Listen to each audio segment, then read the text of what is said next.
Here is the scene. A and B are fighting in a public place. Both of them are well built. Both of them look very angry and furious. Looking at their angerness, none from the public try to interfere between them.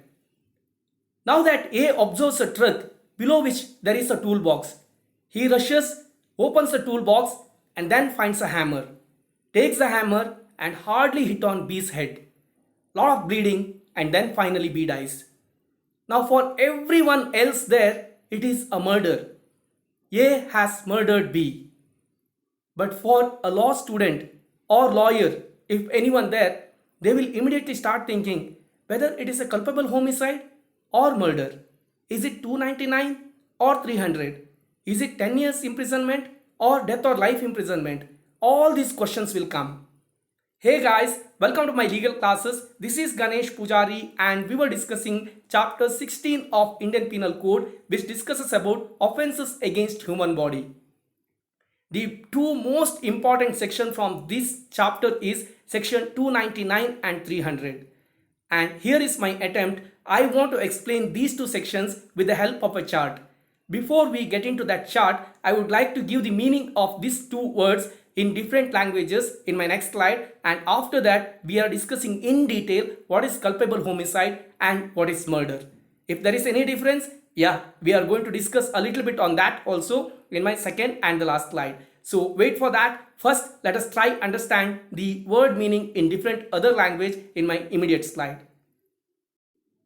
One of the most common statement among the legal fraternity that everyone must have heard is every murder is a culpable homicide, but not every culpable homicide is murder. How is that possible? That we are going to understand by the end of this particular video. But before that, let us try understand what is the meaning of culpable homicide and murder in different other languages. When it comes to culpable homicide in Hindi, it is Gair Iradatan Hatya, whereas murder is Hatya. In Kannada, culpable homicide is Narahatya Aparadha and murder is Kole. In Telugu, culpable homicide is Narahatya Aparadha and murder is Hatya. Likewise, I have given in Tamil and Malayalam also. Please read the term in your local language so that you will get a certain amount of clarity on these particular terms. Now here is my question. A person kills another person or injured a person to an extent which he is aware that such injury will result in death of that particular person. Now he has done that act intentionally. So here there is both mens rea as well as actus rea. Now sometimes it is treated as culpable homicide and sometimes as murder. Why so? To understand that, we have to go to my next slide, which is the last slide also, where I have a beautiful chart for you guys which will help us to understand what is culpable homicide and what is murder, and to an extent what is the difference between them also. Why to waste time? Let's get in there. Here is the chart. First thing first, let us try understand the meaning of culpable homicide and murder. Yes, we are understanding the meaning together. Now follow the blue lines where I have given mens rea and actus reus. Now what is the mens rea required for a culpable homicide or murder? There should be intention of causing death or causing such bodily injury which he is aware that is going to cause death. Such intention should be there. And what is the actus reus required? Causing death or causing such bodily injury which he is aware that it is going to cause death. Now it is the act required. So he need to have the intention to kill and he should do the act to kill. Now when I am saying it need not to be done by him alone. He can either abet or he can use others also, but by doing anyway he knows that he is going to kill that person. In that case it is considered as culpable homicide, and then let's see how exactly it is getting converted to murder.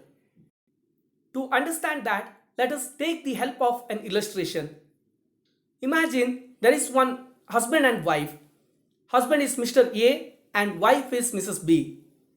One day A has gone to some work, and when he came back, his wife Mrs. B was in an uncompromisable position with a stranger.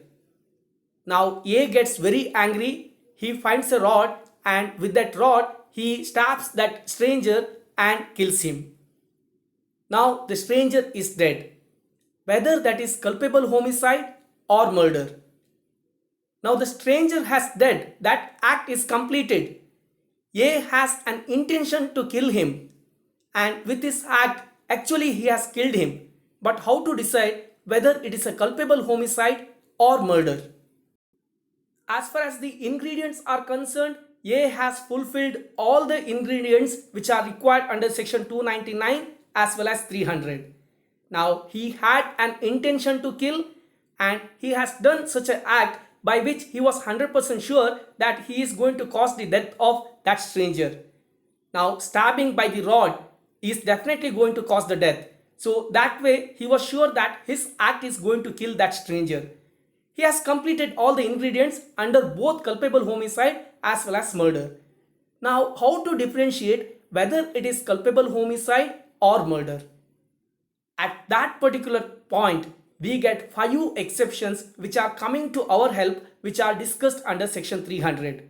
They are: if an action is done under grave and sudden provocation, or exceeding the right of private defense, or public servant exceeding his powers, or sudden fight, or death by consent. If any of such act is done under any of these circumstances, then they will be considered as culpable homicide only but not murder. Now let's discuss on the 2 illustrations that I have discussed till now. While introducing, I told there were 2 guys who were fighting on the street. Now we don't know whether that fight is a result of grave and sudden provocation or sudden fight. We don't know why that fight took place. If it was a result of a grave and sudden provocation or of a sudden fight, in that case that will be culpable homicide only. That will not come under murder. Likewise, in the case of A and B, here when his wife was with a stranger, he got grave and sudden provocation and as a result of that he has killed him. So that way it is very clear that he has committed culpable homicide only. He had no plans when he gone out of the home that he will come back and kill someone. He had nothing in his mind. When he came home, he saw, he got very angry and as a result of that, he killed someone. Now, if he leaves the stranger to go out and after some times, if he goes and searches and kills him, in that case it becomes murder. Because it is after a break. When it comes to grave and sudden provocation, it should happen in the scene itself. You don't have time to get cool. Once after getting cool, if you are doing, then it comes under murder. So it is a thin line between culpable homicide and murder. You need to be very careful and all courts will take sufficient care to decide whether a case is culpable homicide or murder. Here in this session, I have just touched upon grave and sudden provocation and sudden fight to an extent. But yes, I am going to make an independent video on culpable homicide not amounting to murder, and I will discuss all these 5 exceptions in detail along with case laws. And for the first time, the difference between section 299 and 300 were discussed in the landmark case law, that is Reg versus Govinda in the year 1876. Now, why people are fighting for culpable homicide but not for murder? Because there is a big difference in the punishment pattern. Under culpable homicide, the maximum punishment can go up to life imprisonment or 10 years or fine or 10 years or life imprisonment along with fine. Whereas under 300, that is when it is proved that it is a murder, the punishment can be death punishment or life imprisonment along with fine. Now that is the biggest thing. That is why people always try to prove that it is culpable homicide. That is why people try to prove that the murder was not planned. It was just an accident. It was at that moment. It was the result of heat of the moment. All those stuff people try to prove and try bring under culpable homicide. Now, whatever happened under 5 exceptions also, it is punishable, but the punishment is less. There also a person has died. So it is definitely a punishable offense under 299. but the punishment will go down based on the evidences that they are going to produce and how nicely they are convincing. So considering all that, people always try go convince on section 299 and try avoid section 300. I hope you got a certain amount of idea, but yes, this is not a single video where I am going to conclude section 299 and 300. I am definitely going to discuss both section 300 and 299. Along with that, when I am discussing 300, I will also discuss a little bit on the punishment part, that is section 302. And when we are discussing about 299, yes, punishment will come, section 304 will come in there. So we will discuss all of them in detail when I am discussing there. I hope you got certain amount of contents as far as section 299 and 300 are concerned, but this is not the end. Both sections are quite sensitive because they are dealing with death, and the punishment are life imprisonment and death punishment. So we need to be little sensitive. So I am going to discuss both sections individually, one presentation on 299 and one on 300, to discuss every single word that is given in the act, so that we can have a clear idea how exactly they are implemented.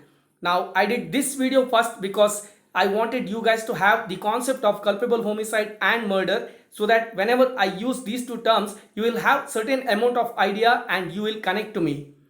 With that, I am concluding this particular video. Thank you so much. If you have already subscribed my channel, please like, share and comment my videos. All the very best for whatsoever purpose you are watching my channel, and thanks again.